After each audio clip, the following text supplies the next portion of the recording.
Priyanka గాంధీపై Delhi BJP నేత comments తో దేశవ్యాప్తంగా కొనసాగుతున్న రచ్చ హైదరాబాద్ కు పాకింది. గ్రేటర్ లో కాంగ్రెస్ బీజేపీ కార్యకర్తలు కొట్టుకున్నారు. ఈ దాడులపై కమలం హస్తం పార్టీ నేతల మధ్య మాటలు తూటాల్లా పేలుతున్నాయి.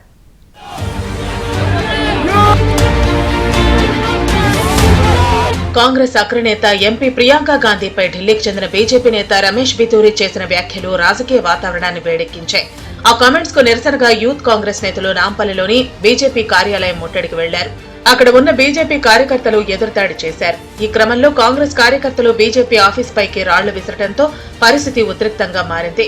బీజేపీ శ్రేణులు కర్రలతో కాంగ్రెస్ కార్యకర్తల వెంట పడ్డారు. ఈ ఘటనలో ఓ బీజేపీ కార్యకర్త తలకు గాయమైంది.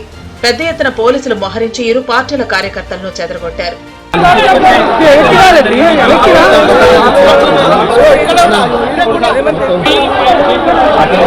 ఆ తర్వాత గాంధీ భవన్ ముట్టడికి బీజేపీ యువ మోర్చా కార్యకర్తలు వెళ్లటంతో మరోసారి ఉద్రిక్తత నెలకొంది.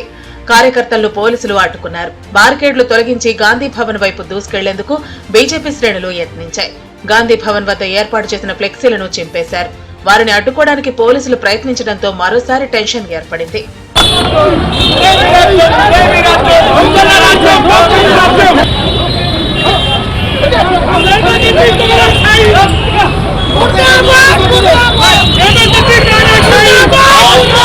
పరిస్థితిని అదుపులోకి తెచ్చేందుకు పోలీసులు లాఠీచార్జ్ చేశారు. కొందరు బీజేపీ కార్యకర్తలను పోలీసులు అదుపులోకి తీసుకున్నారు. యూత్ కాంగ్రెస్ కార్యకర్తల దాడిపై బీజేపీ కార్యకర్తలు ఆగ్రహం వ్యక్తం చేశారు.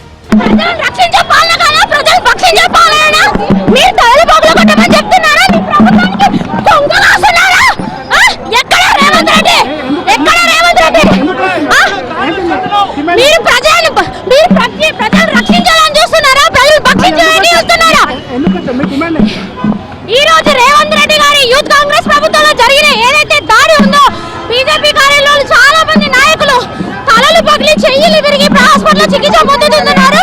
దీనికి నిరసనగా ఈ రోజు బీజేపీ కార్యకర్తలు కాంగ్రెస్ ప్రభుత్వాన్ని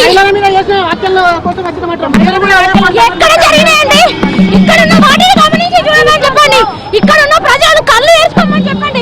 గాంధీ భవన్ ముట్టడిపై పీసీసీ చీఫ్ మహేష్ గౌడ్ ఆరా తీశారు. రాజ్యసభ సభ్యుడు అనిల్ కుమార్ యాదవ్ కి కాల్ చేసి వివరాలు తెలుసుకున్నారు.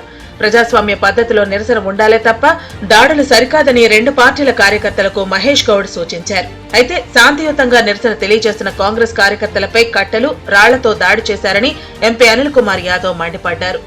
అంతా శాంతియుతంగా జరుగుతున్నప్పుడు అక్కడ లోపల ఉన్న బీజేపీ నాయకులు, వాళ్ళ గుండాలు అందరూ కూడా మా యువజన కాంగ్రెస్ కార్యకర్తల పైన రాళ్లతోని కట్టెలతోని కొట్టిన విషయం కూడా ఒకసారి ఈ సందర్భంగా అందరికీ చెప్పడం జరుగుతుంది. అంతేకాకుండా వాళ్ళు కొట్టిన విధానం చూస్తుంటే వాళ్ళందరూ కూడా మెంటల్లీ ప్రిపేర్ అయ్యి, అంటే వాళ్ళకు అప్పటికప్పుడు ఆ కట్టెలు ఎడికేని వచ్చినాయి, ఆ రాళ్ళు ఎడికేని వచ్చినాయి. వీళ్ళందరూ కూడా చూస్తుంటే ఏంటంటే హైదరాబాద్ నగరంలో ఏదో రకంగా లా అండ్ ఆర్డర్ని డిస్టర్బ్ చేయడానికి వాళ్ళు ప్రయత్నం చేస్తున్నారనే విషయాన్ని కూడా ఈ సందర్భంగా మీ అందరికీ కూడా తెలియజేస్తున్నాను. కాంగ్రెస్ పార్టీ పిసిసి ప్రెసిడెంట్ గా చెప్పింది ఏంది, నా కార్యకర్తలు అలర్ట్ చేయడం జరిగింది తప్పు అని. కానీ మీరేం చేసిర్రు, మీ వాళ్ళని రెచ్చగొట్టి మళ్ళీ గాంధీ భవన్ మీదకి పంపించారు. వాళ్ళని గాంధీ భవన్ మీద దాడి, వాళ్ళతో రాళ్ళు రప్పలు మళ్ళీ ఛాలెంజ్ చేస్తున్నారు. ఊరుకునేది లేదు, మీద పడతాం, కాంగ్రెస్ లో తిరగనీయం, కూలగొడతాం, అది చేస్తాం ఇది చేస్తాం అంటున్నారు. బండి సంజయ్ గారు, కిషన్ రెడ్డి గారు, ఈ కొట్టుడు దాడులు మీరు చెప్పినంత ఈజీ కాదు నాయనా. మీరు ఇట్లా రెచ్చగొడితే ఇంకా మా ఊరు రెచ్చిపోయి మళ్ళీ మీ మీద పడితే మళ్ళా మాకు ఎందుకు ఇదంతా.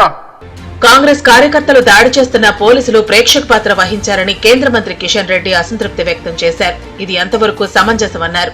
పోలీసులను వెంట తీసుకొనిచ్చి బీజేపీ ఆఫీసు మెయిన్ గేట్ వరకు వచ్చి అక్కడ ఉండేటువంటి కార్యకర్తలను కర్రలతో రాళ్లతో దాడులు చేయడం, బీజేపీ ఆఫీస్ పైన రాళ్లు వేయడం, ఇది పోలీసులు ప్రేక్షక పాత్ర పోషించారు.